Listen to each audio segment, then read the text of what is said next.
うなり声で威嚇する。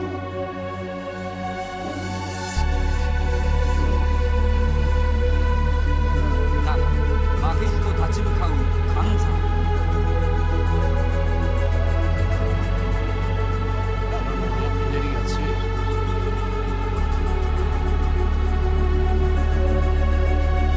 しかししばらくすると気の力の影響か神沢に背を向け始めた。ここは攻めるしかないと決意した神沢は天地を追います。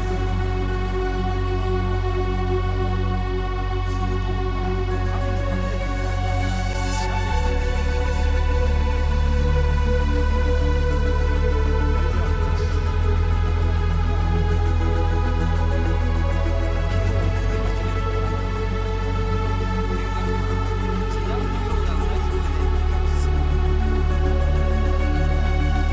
もう少しリラックスして。お首が垂れてきた。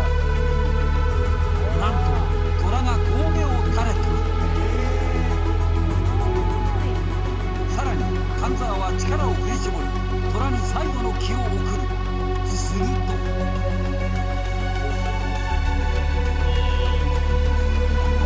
んとベンガルトラが本当に寝てしまった。気を操りどんな猛獣も眠らせる男神沢忠。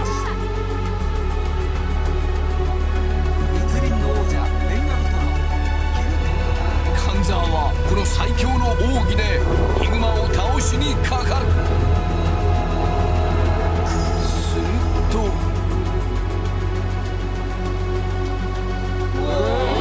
座った。だんだんリラックス状態に入って捨ててくるでしょう。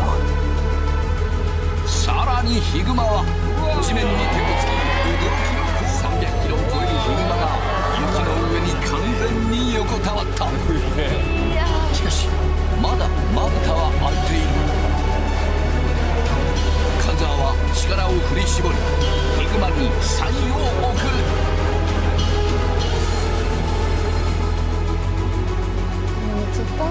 まぶたが完全に閉じた。なん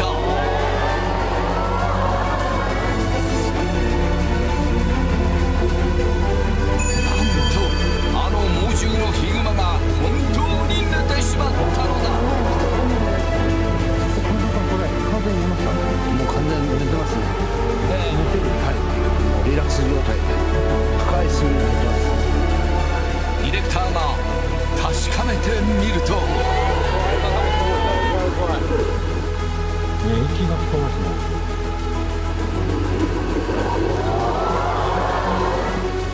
危ない危ない危ない。